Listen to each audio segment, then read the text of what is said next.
John Owen, contra o arminianismo e seu ídolo pelagiano, o livre-arbítrio. Capítulo 6. Como toda doutrina da predestinação é corrompida pelos arminianos. Trataremos agora da causa de todas essas contendas com as quais os arminianos e seus cúmplices têm incomodado a Igreja de Cristo. A predestinação eterna do Deus Todo-Poderoso é a fonte de todas as bênçãos espirituais e de todos os efeitos do amor de Deus que chegam até nós por meio de Cristo.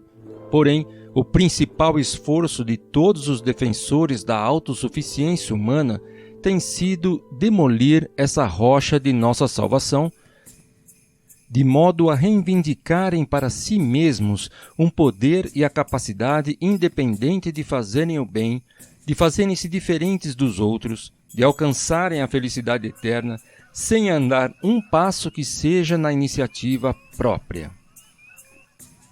É isso que eles tentam primeiramente para atingir o seu propósito final, a saber, a construção de uma torre bem alta, a partir da qual eles possam subir até o céu e que tem por fundamento a areia do seu livre-arbítrio e esforços próprios.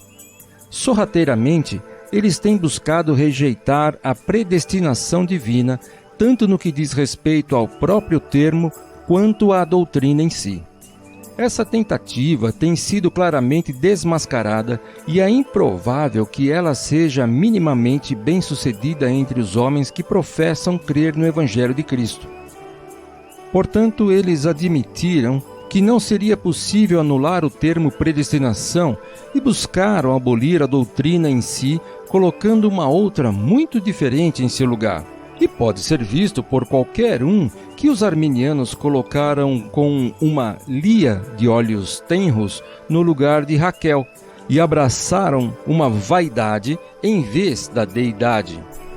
A verdadeira doutrina em si tem sido anunciada e defendida de objeções de maneira tão excelente por diversos teólogos eruditos que eu apenas exporei de forma breve e clara, e farei isso com uma referência especial ao artigo 17º de nossa Igreja, onde essa doutrina é declarada claramente.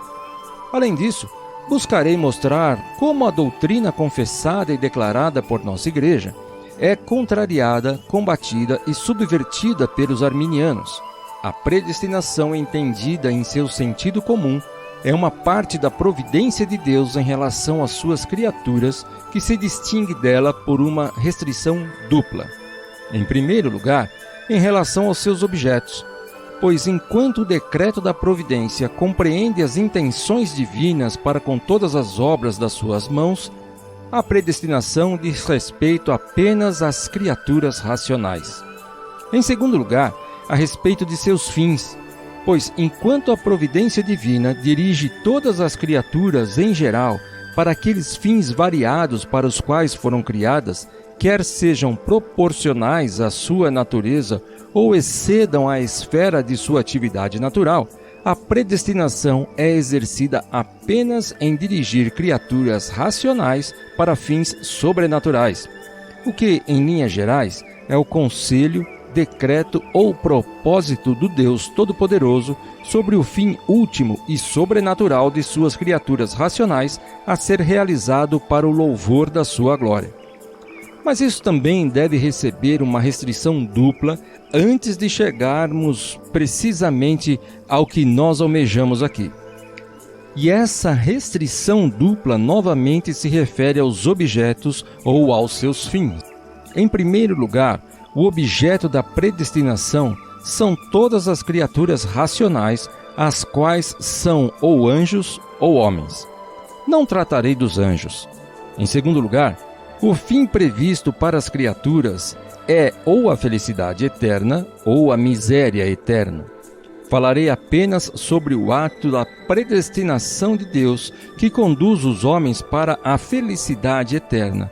E, neste sentido restrito, a predestinação não difere em nada da eleição. Portanto, podemos usá-las como sinônimos, como termos que possuem a mesma importância. Embora por alguns afirmarem que Deus predestinou a fé aqueles a quem escolheu, eles parecem ser distinguidos como os decretos da finalidade e os meios que conduzem a eles, sendo que a eleição é o primeiro decreto que estabelece a intenção e o fim. E então, ocorre a predestinação, que proporciona os meios para que o fim seja alcançado. Mas a distinção exata não aparece diretamente na Escritura. A eleição é apresentada na Palavra de Deus como o decreto gracioso e imutável do Deus Todo-Poderoso, pelo que, antes da fundação do mundo e a partir de seu próprio beneplácito, ele escolheu certos homens e determinou libertá-los do pecado e da miséria, conceder-lhes a graça e a fé, dar-lhes a Cristo e trazê-los à bem-aventurança eterna para o louvor da sua gloriosa graça.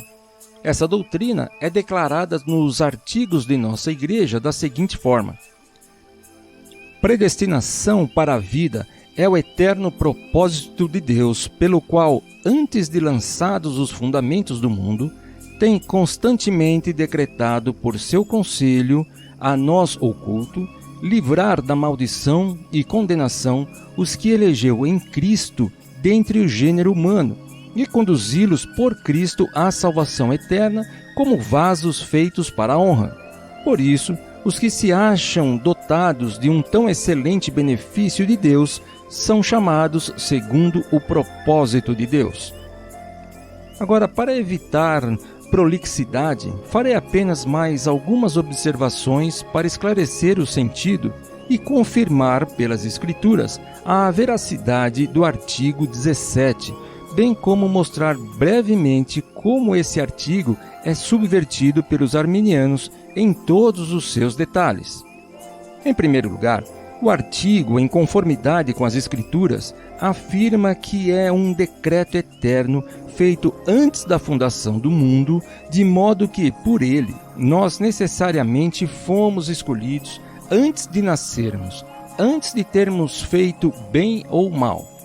As palavras do artigo são tão claras como a Escritura, como também nos elegeu nele antes da fundação do mundo, Efésios 1:4, porque não tendo eles ainda nascido, nem tendo feito bem ou mal, Romanos 9, 11, 12 e seguintes, que nos salvou e chamou com uma santa convocação, não segundo as nossas obras, mas segundo o seu próprio propósito e graça que nos foi dada em Cristo Jesus antes dos tempos dos séculos, segundo Timóteo 1:9.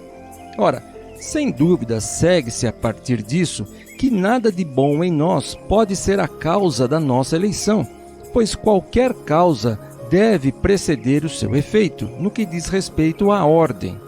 Mas todas as coisas de que somos de alguma forma participantes, à medida em que são nossas, são temporais e, por isso, não podem ser a causa do que é eterno. Coisas eternas devem ser relacionadas apenas à vontade e prazer de Deus, o que destruiria totalmente a eleição arminiana. Portanto, para evitar essa ruína total, eles negam o princípio, a saber que a eleição é eterna. Os remonstrantes falam o seguinte em sua apologia: a eleição completa não se refere a ninguém, senão àquele que está morrendo, pois essa eleição peremptória decreta todo o cumprimento e consumação da salvação, e, portanto, requer no objeto o curso concluído de fé e obediência, diz Grevinchovius, e com isso transforma a eleição divina em nada mais do que um ato de sua justiça, em aprovação da obediência humana, e a eleição divina passa a ser um ato dependente de qualquer homem fraco, que não sabe o que acontecerá na próxima hora. É essa pós-destinação que nos é proposta na Escritura como fonte insondável de todo o amor de Deus para com todos nós em Cristo? Sim, dizem eles, nós não reconhecemos nenhuma outra predestinação que é revelada no Evangelho, senão aquela pela qual Deus decreta salvar os que creem e os que perseveram na fé. Ou seja, a determinação de Deus a respeito da sua salvação está pendente, até que ele veja através da experiência que os homens preservarão em obediência. Mas pergunto-me, por que razão a eleição é confessadamente uma das maiores expressões da bondade, amor e misericórdia infinita de Deus por nós, se ela é uma consequência de nossa obediência, se não a obtemos por meio de promessa como todas as outras bênçãos e misericórdias divinas que recebemos? Será que não é porque tais afirmações como estas, Pedro, creia e persevere na fé até o fim, e eu vou escolhê-lo antes da fundação do mundo, são muito mais adequadas aos escritos dos arminianos do que a palavra de Deus?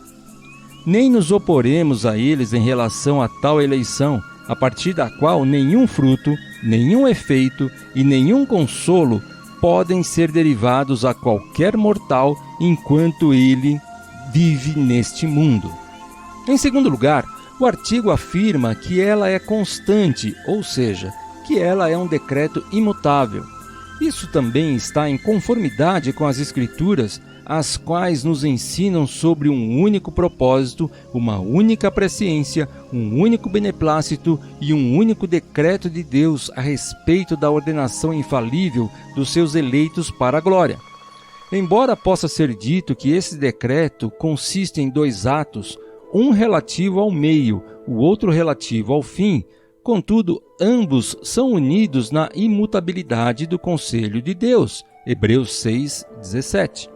Todavia, o fundamento de Deus fica firme tendo este selo: o Senhor conhece os que são seus, 2 Timóteo 2:19. Porque os dons e a vocação de Deus são sem arrependimento. Romanos 11:29. Agora, o que os nossos arminianos dizem sobre isso? Eles inventaram toda uma multidão de noções e termos para obscurecer essa doutrina. Eles dizem que a eleição é legal ou evangélica, geral ou particular, completa ou incompleta, revogável ou irrevogável, peremptória ou não peremptória, e fazem não sei mais quantas distinções referentes a um único ato eterno do Deus Todo-Poderoso, a respeito das quais não há nem sinal ou vestígio em toda a Bíblia ou em qualquer autor fidedigno. Eles acomodam sua doutrina a essas divisões artificiais, ou melhor, eles propositadamente as inventam para tornar seus erros ininteligíveis. Ainda sobre a doutrina da eleição, eles declaram: há uma eleição completa que não pertence a ninguém, senão àqueles que estão prestes a falecer, e há outra incompleta, comum a todos os que creem, assim como os benefícios da salvação estão incompletos, os quais permanecem enquanto se persevera na fé, ou são revogados quando essa fé é abandonada. Assim também a eleição é incompleta nesta vida, bem como revogável. Em sua confissão, eles declaram também: há 3 tipos de crentes e arrependidos na Escritura. Alguns são neófitos, outros permaneceram por um tempo e ainda outros perseveraram. As 2 primeiras classes são de escolhidos verdadeiramente, porém não absolutamente, mas apenas por um tempo, desde que eles perseverem nessa condição. A terceira classe é a dos que são escolhidos final e peremptoriamente, pois esse ato de Deus ou é continuado ou interrompido à medida que nós cumprimos a condição. Mas de onde os arminianos aprenderam essa doutrina? Nenhuma palavra dessa afirmação foi extraída a partir da palavra da verdade. Não há ali qualquer menção de uma eleição inconstante, nem a Escritura fala de qualquer outra fé, senão como a consequência de um decreto eterno e irrevogável da predestinação. Creram todos quanto estavam ordenados para a vida eterna. Atos 13:48. Não há qualquer distinção entre homens que foram meio ou completamente eleitos nas passagens que afirmam que é impossível que o eleito seja enganado. Mateus 24:24. e que ninguém pode arrebatar as ovelhas de Cristo das mãos de seu Pai. João 10, 28, 29. O que eles querem mais? O propósito da eleição de Deus está selado, 2 Timóteo 2,19, e, portanto, não pode ser revogado, e ele deve permanecer firme, Romanos 9,11, apesar de toda a oposição. Nem a razão nos permite pensar em qualquer ato imanente de Deus como incompleto ou revogável, simplesmente por causa da aliança que ele tem com sua própria natureza.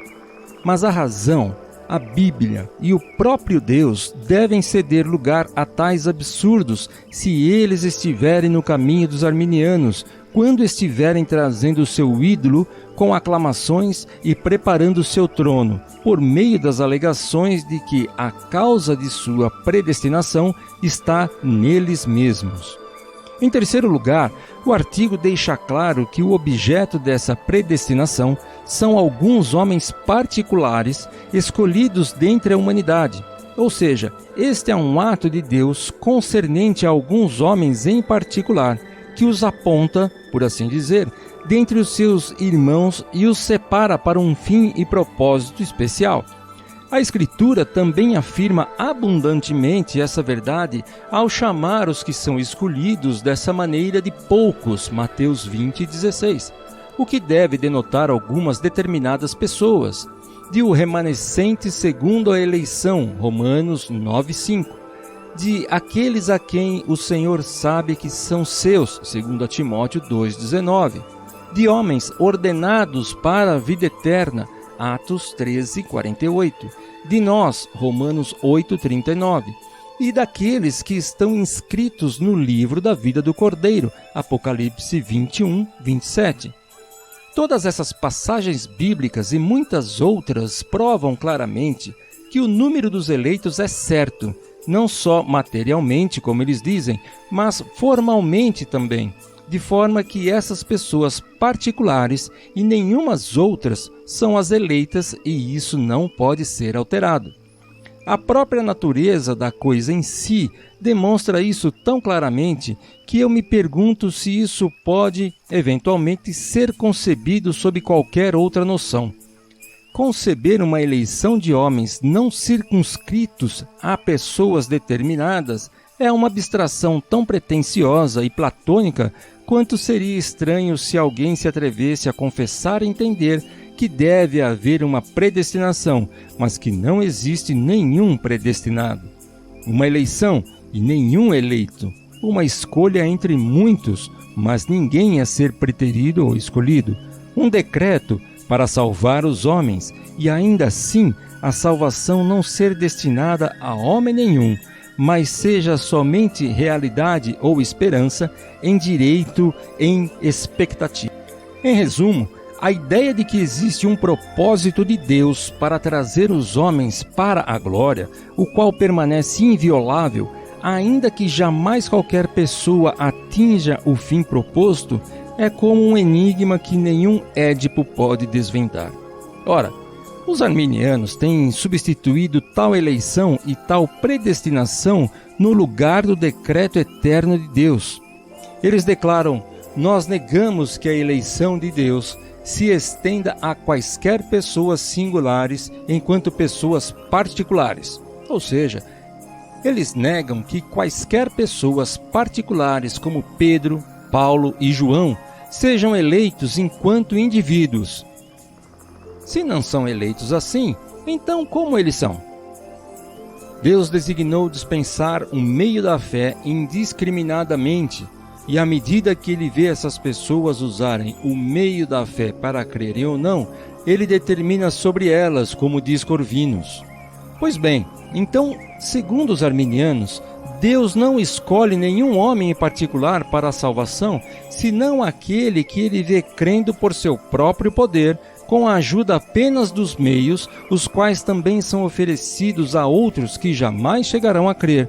E à medida que tal pessoa, assim, diferencia a si mesma das outras pessoas através do bom uso que faz de suas próprias habilidades, contudo, tal pessoa também pode voltar à mesma situação, e então a sua eleição que não diz respeito à sua pessoa, mas apenas à sua qualificação, desaparece completamente.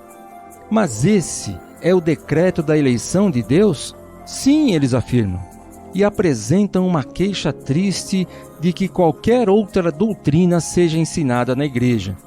Os verdadeiros filhos nascidos de Armínio dizem: negamos que a igreja afirma como uma doutrina santíssima que Deus, por intermédio de um decreto imutável e absoluto, desde toda a eternidade, segundo o seu beneplácito, tenha escolhido certas pessoas que são poucas em comparação às demais, sem nenhuma consideração à fé e à obediência delas a Cristo, e então as tenha predestinado para a vida eterna. Mas a que tão grande repreensão essa doutrina é passível, que impiedade ela contém, que não deva ser considerada santíssima? Não apenas o conteúdo, mas os próprios termos não estão contidos na Escritura? Porventura a Escritura não diz que os eleitos são poucos e que eles são escolhidos antes da fundação do mundo sem qualquer consideração à sua obediência ou qualquer coisa que eles tenham feito, mas simplesmente pela graciosa boa vontade de Deus, para que o seu livre propósito, segundo a eleição, permaneça firme, porque assim aprouve a ele? E isso para que eles fossem santos, isto é, crescem e fossem santificados, de modo que eles vêm a Cristo e são preservados por Ele para a vida eterna? Sim, isso é o que lhes irrita. Nenhuma vontade pode ser atribuída a Deus, pela qual Ele deseja que qualquer homem seja salvo, de modo que a salvação de tal pessoa seja assegurada e infalível, diz o pai desses filhos. Se é assim, então devemos rejeitar completamente a definição de Agostinho. A predestinação é uma preparação de benefícios para alguns que certamente são libertos e resgatados do pecado e trazidos para a glória. E que seja rejeitada também a declaração de Paulo, porque por esse motivo nada nos poderá separar do amor de Deus que está em Cristo Jesus, nosso Senhor. Romanos 8, 38 e 39. O que é essa eleição segundo o julgamento dos arminianos? Corvinus responde que a eleição nada mais é do que o decreto pelo qual Deus designou justificar e salvar os que creem em Cristo, sejam eles quem forem, ou um propósito geral de Deus, através do qual Ele ordenou a fé em Cristo para ser o meio de salvação. Sim, mas esse decreto pertence tanto a Judas quanto a Pedro. Esse decreto diz respeito igualmente àqueles que são condenados como aos que são salvos. A salvação também foi proposta a eles sob a condição de fé em Cristo. Então Judas e pessoas semelhantes a ele foram eleitas? Então como vieram a ser seduzidos e a perecer? Dizer que qualquer um dos eleitos de Deus foi para o inferno é uma das afirmações mais estranhas sobre o cristianismo. Esse decreto não assegura que ninguém possa crer e todos os que chegarem a crer podem vir a cair. Portanto, esse decreto não salva ninguém de modo algum, o que é um tipo estranho de predestinação. Ou então, todos podem crer, perseverar na fé e serem salvos, o que é um tipo de eleição ainda mais estranho. Nós, pobres almas, pensávamos até então que poderíamos crer, segundo as Escrituras, que por esse propósito alguns foram particularmente feitos do Pai, eram teus, e dados por ele a Cristo, para que este pudesse levá-los à glória. E que o número desses homens era tão certo e imutável que não apenas Deus os conhece como sendo seus, mas também Cristo os chama pelo nome, João 10, 3. E declara que ninguém os arrebata de sua mão. Jamais havíamos imaginado que Cristo era o mediador de um pacto incerto, pelo fato de certas pessoas não estarem no pacto ou por haver algumas pessoas que podem ou não cumprir a condição. Nós sempre pensamos que alguns tinham sido separados de antemão pelo propósito de Deus dentre o restante do mundo que perece, que Cristo pode dar a vida por seus amigos, por suas ovelhas, e para que os que forem dados a ele por seu Pai.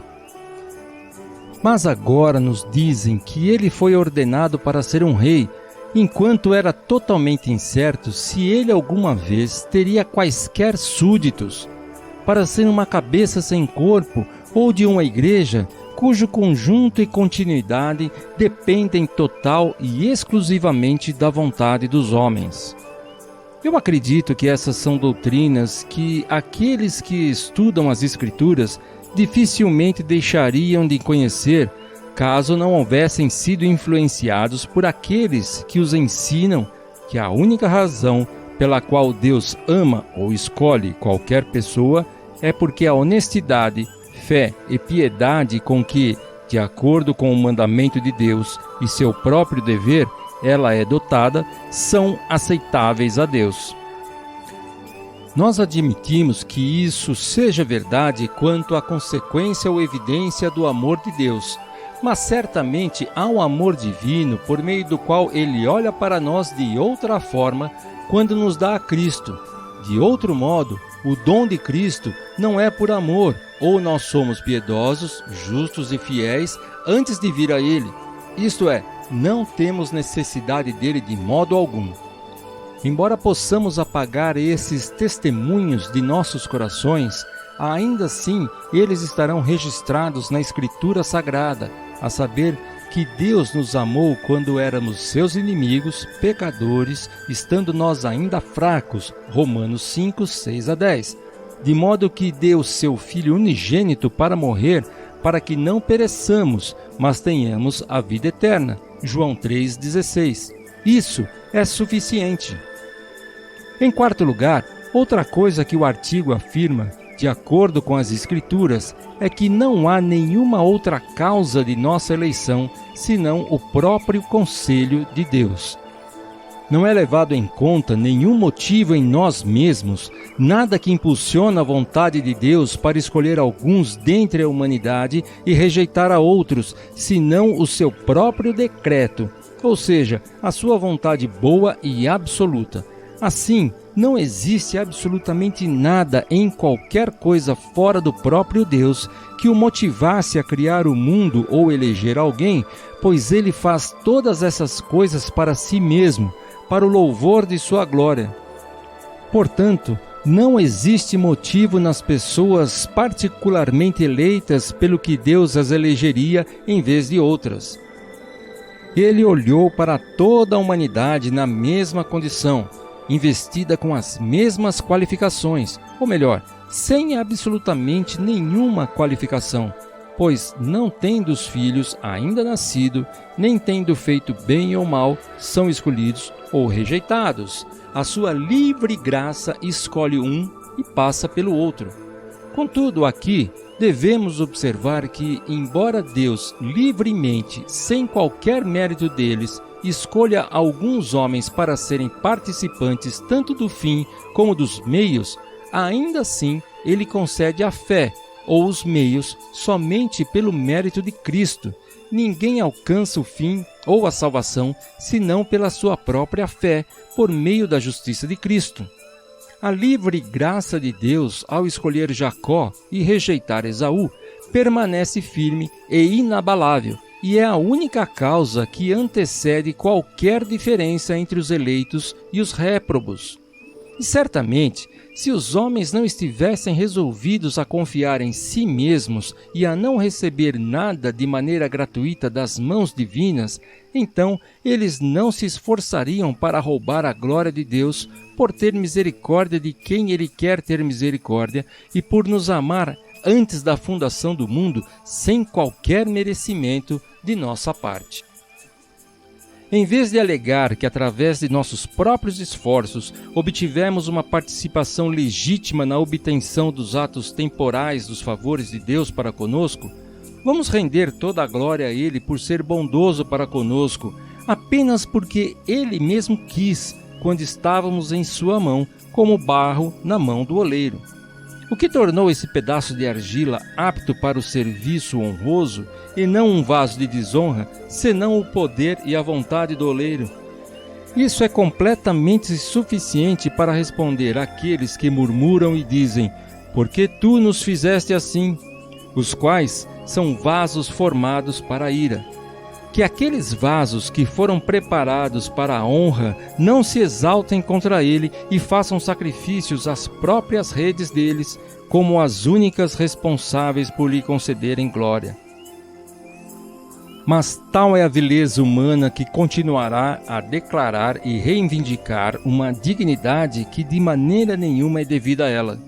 Se os arminianos não são culpados disso, então permita que a seguinte declaração de suas opiniões particulares sobre esse assunto decida o caso.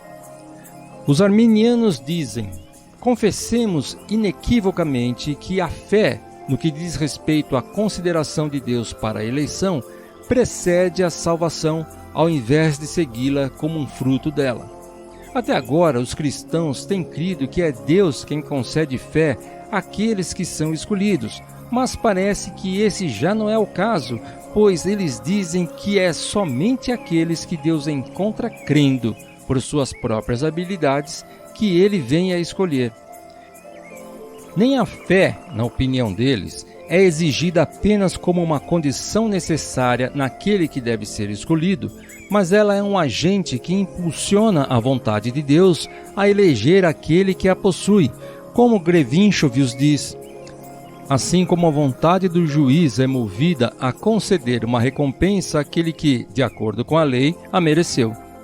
Embora Corvinus se esforce inutilmente para atenuar as suas palavras, ele consegue apenas distorcer as palavras do autor e diz algo que contraria a intenção de Grevinchovius, pois todos os seus companheiros concordam com ele, como Episcopius, que declara: a única causa absoluta da eleição não é a vontade de Deus, mas a consideração de nossa obediência. A princípio, eles não exigem nada além de fé, e isso como condição e não como causa. Mas em seguida, exigem a perseverança na fé, que compreensivamente eles começam a chamar de obediência, abrangendo todo o nosso dever para com os preceitos de Cristo, pois eles dizem que a causa do amor divino por qualquer pessoa é a justiça, a fé e a piedade com as quais é dotada. E em vista de todas essas coisas serem boas obras de um cristão, os arminianos afirmam que um homem é escolhido por elas, ou seja, que as nossas obras são a causa da eleição. Eu tenho dúvidas se essa doutrina já foi ensinada de forma tão errônea, seja por pelagianos ou por papistas. Observe que isso não invalida a minha afirmação anterior, na qual eu mostrei que eles negam a eleição de quaisquer pessoas particulares, pois a eleição que eles parecem admitir é com base na previsão de fé e boas obras, pois, não obstante tudo isso, não existe uma única pessoa, enquanto indivíduo particular, segundo o julgamento deles, que seja eleita nesta vida, mas alguém é eleito somente enquanto ele é considerado como possuindo essas qualificações, as quais ele pode perder a qualquer momento, então tornar a ser tão eleito quanto Judas. O resumo da doutrina deles a respeito desse aspecto particular é feito por um dos nossos compatriotas em um panfleto intitulado God's Love to Mankind, o amor de Deus pela humanidade. Esse resumo doutrinário deles é um livro cheio de ignorância palpável, de sofismas grosseiros e de blasfêmias abomináveis, cujo autor parece não ter tido qualquer outro propósito senão o de juntar todas as montanhas de lixo dos piores arminianos e de toda a escória mais imunda e contaminada das injúrias deles para lançar sobre a verdade de Deus e sob pretextos fingidos que eu desconheço, bradar blasfêmias odiosas contra o santo nome dele. Tal autor declara que a suma de todos esses discursos é que não existe decreto de salvação dos homens, senão o que é edificado sobre a presciência de Deus das boas obras dos homens. Não existe nenhum decreto? Não, não aquele pelo que Deus determina dar alguém a Cristo, para enxertar-lhes nele pela fé e trazê-lo por meio de Cristo para a glória. Isso lança à luz a posição de Armínio, quando ele afirma que Deus não ama ninguém precisamente para a vida eterna, senão aqueles que são considerados justos, seja com a justiça legal ou evangélica. Ora, amar alguém para a vida eterna é destinar alguém para obter a vida eterna por Cristo e, por conseguinte, isso é coincidente com a afirmação anterior de que a nossa eleição ou escolha para a graça e a glória depende da previsão de nossas boas obras. Essa afirmação contém uma doutrina completamente contraditória às palavras e o sentido pretendido pelo apóstolo em Romanos 9:11.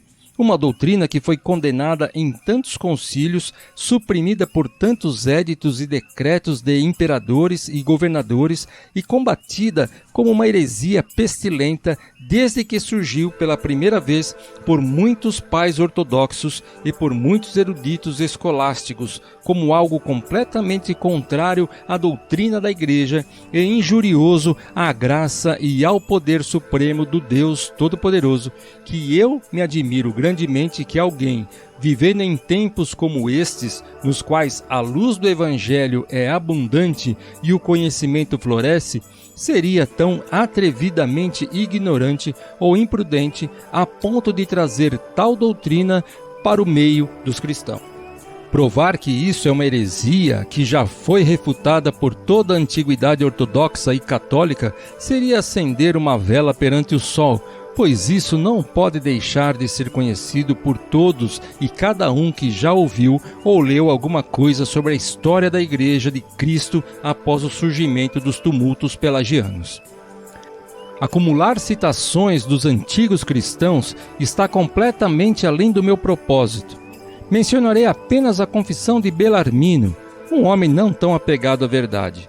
Ele diz: não é possível defender a predestinação com base na previsão de obras, a menos que haja algum bem no homem justo, pelo qual ele diferencia a si mesmo dos ímpios através de algo que ele não tenha recebido de Deus, o que verdadeiramente todos os pais, com consentimento unânime, rejeitam. Porém, temos um testemunho mais seguro a considerar: a própria Escritura Sagrada, a qual reivindica fortemente a livre e imerecida graça de Deus. Em primeiro lugar, nosso Cristo Salvador, Mateus 11:26, declara como Deus revela o Evangelho a alguns, enquanto o oculta a outros, e que isso repousa em seu querer e beneplácito como sua única causa.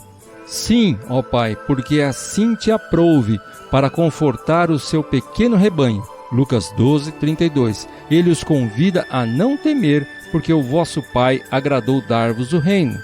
É como se o filho dissesse: a boa vontade do Pai é a única razão pela que o reino dele está preparado para vocês em vez de para outros. Não há nenhuma outra razão para essa diferenciação? Não, ele faz tudo para que o seu propósito, segundo a eleição, fique firme. Romanos 9:11. Pois nós somos predestinados conforme o propósito daquele que faz todas as coisas segundo o conselho da sua vontade. Efésios 1:11. Alguém pode objetar ainda: mas esse conselho de Deus não o leva a nos escolher em vez de outros, porque nós tínhamos algo para nos recomendar mais do que eles? Não, o Senhor não tomou prazer em vós, nem vos escolheu, porque a vossa multidão era mais do que a de todos os outros povos, pois vós éreis menos em número do que todos os povos, mas porque o Senhor vos amava. Deuteronômio 7:7-8. Porque não tendo eles ainda nascido, nem tendo feito bem ou mal, para que o propósito de Deus, segundo a eleição, ficasse firme, não por causa das obras, mas por aquele que chama, foi-lhe dito a ela: o maior servirá ao menor. Como está escrito: amei a Jacó e odiei a Esaú. Romanos 9:11-13. Em resumo, sempre que as Escrituras fazem qualquer menção à eleição ou à predestinação, ela é uma consequência do propósito, do amor ou da vontade de Deus, da presciência de Deus pela qual ele conhece os que lhe pertencem e do seu livre poder e supremo domínio sobre todas as coisas. Não há qualquer menção de nossa fé, obediência ou algo semelhante, exceto como fruto e efeito da eleição e predestinação. A eleição e a predestinação são unicamente atos da livre graça e boa vontade de Deus, para que também desse a conhecer as riquezas de sua glória nos vasos de misericórdia. Romanos 9, 23. Para esse único fim, ele nos salvou e chamou com uma santa vocação, não segundo as nossas obras, mas segundo o seu próprio propósito e graça que nos foi dada em Cristo Jesus, antes dos tempos dos séculos, 2 Timóteo 1, 9. Até mesmo nosso chamado acontece de forma gratuita e merecida, porque flui da livre graça da eleição, da qual somos participantes antes de nascermos. Não é necessário continuar a citar passagens bíblicas que testemunham algo tão claro e evidente. Quando Deus e o homem estiverem em competição para ver quem deve ser considerado como a causa de um bem eterno, então podemos ter certeza de que a Escritura dará o veredito favorável ao Altíssimo. E, nesse caso, a sentença pode ser extraída das Escrituras pelas seguintes razões. Em primeiro lugar, se a perseverança final na fé e na obediência for a causa ou uma condição exigida para a eleição, então ninguém pode ser chamado de eleito enquanto permanecer nesta vida. Pois ninguém pode declarar que algum homem perseverou finalmente até que ele esteja morto, até que tenha terminado sua carreira e guardado a fé. Porém, acima de qualquer dúvida, as Escrituras falam de alguns que são eleitos ou escolhidos, mesmo enquanto estão nesta vida. Poucos escolhidos, Mateus 20, 16. Mas por causa dos escolhidos serão abreviados aqueles dias, Mateus 24, 22. Se possível fora, enganariam até os escolhidos, Mateus 24, 24. A partir dessas passagens, fica evidente que a eleição é necessária para fazer alguém perseverar na fé, mas em nenhum lugar na Bíblia a perseverança na fé é requerida para a eleição. Pedro dá a todos nós um mandamento para que possamos empregar toda diligência para obtermos uma garantia de nossa eleição, precisamente enquanto estamos nessa vida. 2 Pedro 1, 10. Portanto, certamente a eleição não pode ser um decreto que pressupõe a fé e a obediência consumadas.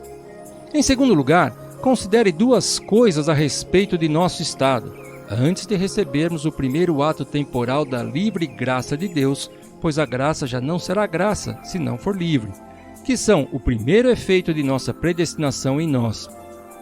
Em primeiro lugar, somos nós mais excelentes que outros? De maneira nenhuma, pois já dantes demonstramos que tanto judeus como gregos, todos estão debaixo do pecado, Romanos 3, 9. Porque não há diferença, porque todos pecaram e destituídos estão da glória de Deus. Romanos 3, 22, 23.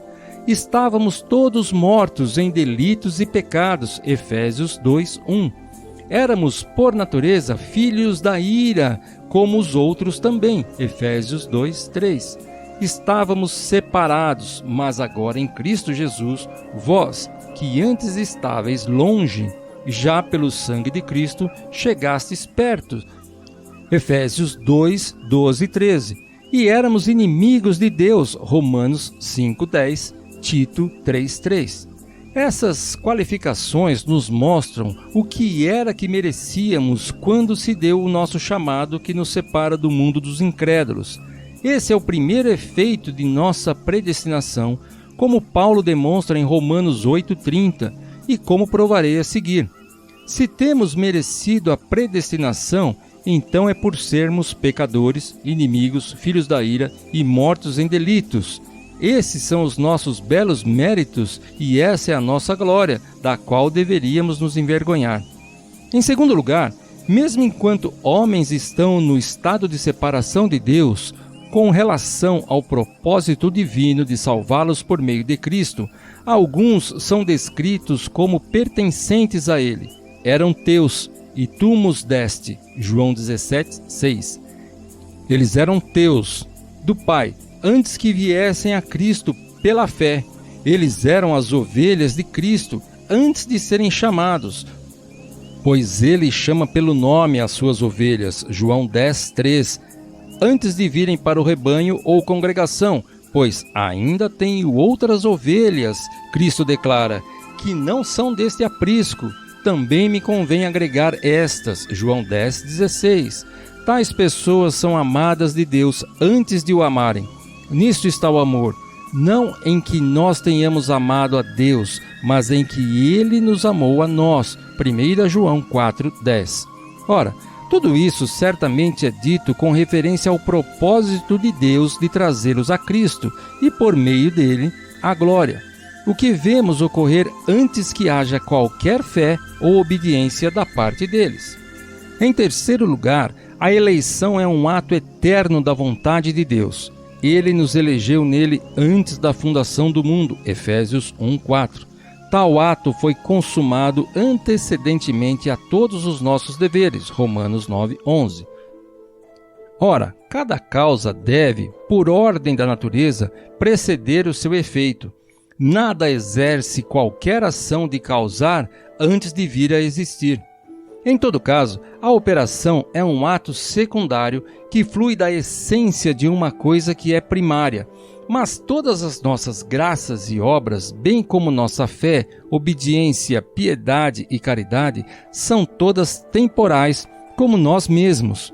Portanto, elas não podem ser a causa, nem ser uma condição necessária para a realização de um ato eterno de Deus, o qual é irrevogavelmente estabelecido antes de nós existirmos.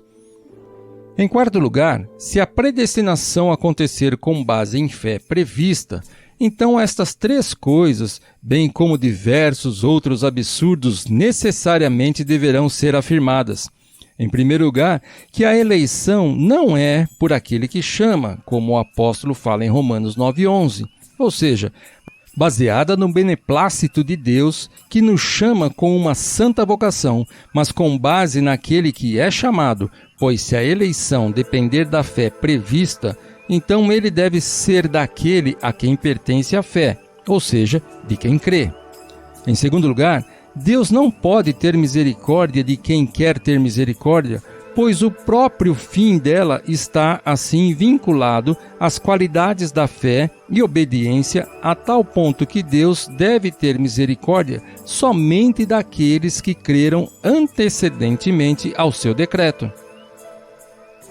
Em terceiro lugar, isso impede Deus de ser um agente livre e absoluto, de fazer o que Ele quer com o que é seu e de ter poder sobre nós como o oleiro tem sobre o barro, pois nesse caso, ele nos encontraria sendo de matérias diferentes, um homem é de barro, outro homem é de ouro, quando ele vem para nos designar para diferentes usos e fins.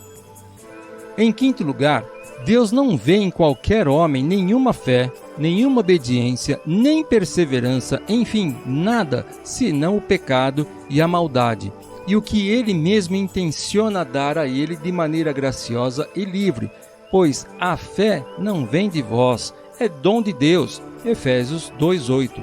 A obra de Deus é esta, que creiais. João 6:29. Ele nos abençoou com todas as bênçãos espirituais nos lugares celestiais em Cristo. Efésios 1:3. Ora, todos esses dons e graças Deus concede apenas àqueles que Ele pré-ordenou para a vida eterna, pois os eleitos o alcançaram e os outros foram endurecidos. Romanos 11:7. Acrescentava o Senhor à igreja aqueles que se haviam de salvar. Atos 2:47. Portanto, certamente, Deus nos escolhe não porque prevê essas coisas em nós, visto que, ao invés disso, a verdade é que Ele nos concede aquelas graças por nos haver escolhido. Agostinho declara: portanto, Cristo diz: não me escolhestes vós a mim, mas eu vos escolhi a vós. João 15:16. Mas justamente porque eles não o escolheram, é que ele deveria escolhê-los. Contudo, ele os escolheu para que eles pudessem escolhê-lo. Nós escolhemos a Cristo pela fé. Deus nos escolhe por seu decreto da eleição. A questão é a seguinte: se nós o escolhemos porque ele nos escolheu, ou se ele nos escolhe porque nós o escolhemos, e se for assim, então não fomos nós que escolhemos a nós mesmos? Nós afirmamos o primeiro, porquanto o fato de termos escolhido a Deus é um dom que Ele mesmo concede apenas para aqueles que Ele escolheu anteriormente. Em sexto lugar, e principalmente, os efeitos da eleição inegavelmente são posteriores a ela e, portanto, não podem ser as causas dela. Isso é evidente, pois nada pode ser a causa e o efeito da mesma coisa e, ao mesmo tempo, antes e depois de si mesmo. Mas toda a nossa fé, obediência, arrependimento e boas obras são os efeitos da eleição, os quais fluem a partir dela como sua fonte própria e são edificados sobre ela como a base desse edifício espiritual. E quanto a isso, o artigo de nossa igreja é evidente e claro. Os que se acham dotados de um tão excelente benefício de Deus são chamados segundo o propósito de Deus por seu Espírito operando em tempo devido. Pela graça, obedecem à vocação. São justificados gratuitamente. São feitos filhos de Deus por adoção. São criados conforme a imagem de seu unigênito Filho, Jesus Cristo. Vivem religiosamente em boas obras.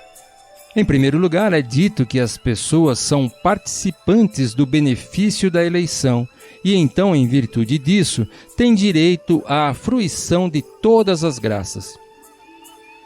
Em segundo lugar, é dito o que se acham dotados de um tão excelente benefício de Deus, dando a entender que a eleição é a regra segundo a qual Deus age ao conceder essas graças, e segundo a qual restringe os objetos dos atos temporais do seu favor especial àqueles a quem o seu decreto eterno envolve. Essas duas verdades são negadas pelos arminianos, os quais vão muito além de suas heterodoxias ao falarem sobre esse assunto em particular. Jacó Armínio declara a William Perkins: "Você diz que a eleição é a regra pela qual a fé é concedida ou não, e, portanto, a eleição não diz respeito ao que possui a fé, mas sim a fé dos eleitos. Com a sua permissão, eu devo negar que isso seja verdade. Entretanto, seja o que for que o sofista herético tenha negado aqui, seja o antecedente ou a conclusão, ele acaba caindo na repreensão da palavra de Deus. Creram todos quantos estavam ordenados para a vida eterna, e acrescentava o Senhor à igreja aqueles que se haviam de salvar." Atos 13:48, Atos 2:47. A partir dessas duas declarações, fica evidente que Deus concede a fé apenas àqueles a quem Ele pré-ordenou para a vida eterna. Porém, isso é afirmado ainda mais claramente em Romanos 8, 29 e 30. Porque os que dantes conheceu, também os predestinou para serem conformes à imagem de seu Filho, a fim de que ele seja o primogênito entre muitos irmãos. E aos que predestinou, a estes também chamou. E aos que chamou, a estes também justificou. E aos que justificou, a estes também glorificou. Agostinho interpretou essa passagem adicionando em cada elo da cadeia a seguinte afirmação: somente aqueles. No entanto, as palavras diretamente implicam a precedência da predestinação em relação à concessão das outras graças e indicam uma restrição daquelas graças apenas àqueles que são assim predestinados. Ora, inferimos isso não apenas pela lógica, mas também a partir do assunto em si. Nossa conclusão consiste nas próprias palavras da Escritura. A fé é dos eleitos de Deus. Tito 1:1. Quanto à outra parte da proposição, a saber, que a fé e a obediência são os frutos de nossa eleição, eles não podem ser mais peremptórios em sua negação do que a Escritura é plena em sua confirmação.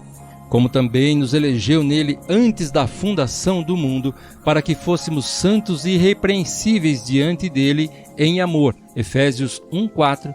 Fomos eleitos não porque éramos santos, mas para que fôssemos santos. A santidade que tem a fé por raiz e a obediência como tronco é aquilo para o que e não por que somos eleitos. O fim e a causa meritória de qualquer ato não pode ser o próprio ato. Eles adotam diversas posturas e exigem condições repugnantes. As Escrituras declaram ainda: e nos predestinou para filhos de adoção por Jesus Cristo. Efésios 1:5. Adoção é aquilo pelo que nós somos admitidos na família de Deus, quando anteriormente éramos estrangeiros, separados, estranhos, distantes, o que vemos ser um fruto da nossa predestinação, embora seja a própria entrada no estado em que começamos pela primeira vez a agradar a Deus minimamente. Da mesma natureza, são todas aquelas passagens das Escrituras Sagradas que falam sobre Deus dando alguns a Cristo, sobre as ovelhas de Cristo ouvirem a sua voz e outros não ouvirem, porque eles não são das ovelhas de Cristo. Todas essas e diversas outras razões irrefutáveis eu intencionalmente omiti, e fiz o mesmo em relação a diversas outras afirmações falsas e posições heréticas dos arminianos sobre esse artigo fundamental da nossa religião. Concluirei este capítulo com a seguinte comparação: somente a Escritura. Porque os que dantes conheceu, também os predestinou para serem conformes à imagem de seu Filho, a fim de que ele seja o primogênito entre muitos irmãos.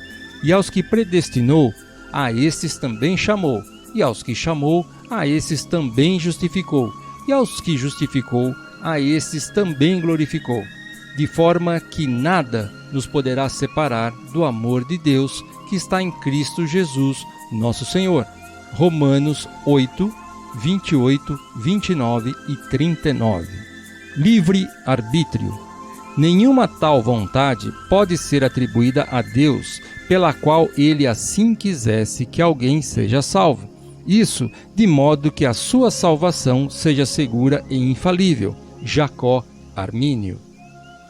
Somente a Escritura, como também nos elegeu nele antes da fundação do mundo, para que fôssemos santos. Efésios 1:4. Livre arbítrio. Eu não reconheço em nenhum sentido nenhuma percepção de qualquer eleição nesta vida. Nicholas Grevinchovius. Somente a Escritura, que nos salvou e chamou com uma santa vocação, não segundo as nossas obras, mas segundo o seu próprio propósito e graça que nos foi dada em Cristo Jesus antes dos tempos dos séculos. 2 Timóteo 1:9. Livre arbítrio. Negamos que a eleição de Deus para a salvação se estende a pessoas singulares. Contribuição de Raya. Somente a Escritura. Porque não tendo eles ainda nascido, nem tendo feito bem ou mal, para que o propósito de Deus, segundo a eleição, ficasse firme, não por causa das obras, mas por aquele que chama. Romanos 9:11. Todo o que o Pai me dá virá a mim. João 6:37. Livre arbítrio. Como nós somos justificados pela fé, assim nós não somos eleitos senão pela fé. Nicholas Grevinchovius. Somente a Escritura. Porque muitos são chamados, mas poucos escolhidos. Mateus 22:14. Livre arbítrio. Nós professamos inequivocamente que a fé é considerada por Deus como uma condição precedente à eleição e não que a segue como um fruto. Contribuição de Raya. Somente a Escritura. Não temais, ó pequeno rebanho, porque a vosso Pai agradou dar-vos o reino. Lucas 12, 32. Livre-arbítrio. A causa única e exclusiva da eleição não é a vontade de Deus, mas a consideração de nossa obediência. Simon Episcopius, Arranjos Teológicos. Deus resolveu conceder os meios de salvação a todos sem diferença, e de acordo como ele prevê que os homens usarão esses meios, assim ele determina sobre eles. Johannes Arnoldus Corvinus. Por causa desse amor a qualquer pessoa é que a bondade, fé e piedade, com o qual, de acordo com a ordem de Deus e seu próprio dever, ele é dotado. Ele está agradando a Deus. Apologia da Confissão Remonstrante. Somente a Escritura. E que tens tu que não tenhas recebido? 1 Coríntios 4:7. Pois que somos nós mais excelentes? De maneira nenhuma. Romanos 3:9. Mas nos predestinou para filhos de adoção por Jesus Cristo para si mesmo, segundo o beneplácito de sua vontade. Efésios 1:5, João 6:37 e 39, João 17:6, Atos 13:48, Tito 1:1, 2 Timóteo 2:19, Tiago 1:17-18. Livre-arbítrio. O resumo da doutrina dos arminianos é o seguinte: Deus designou a obediência da fé para ser o meio de salvação. Se os homens cumprem essa condição, ele determina salvá-los, e nisso consiste a sua eleição.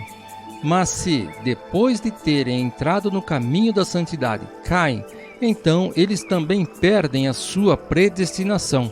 Se eles se converterem novamente, logo serão escolhidos novamente, e se conseguem perseverar até o fim, então, e por essa perseverança, eles estão peremptoriamente eleitos ou pós-destinados depois de serem salvos. Agora, se essas posições podem ser extraídas a partir dessas passagens das Escrituras que anunciam essa doutrina, que qualquer homem julgue por si mesmo.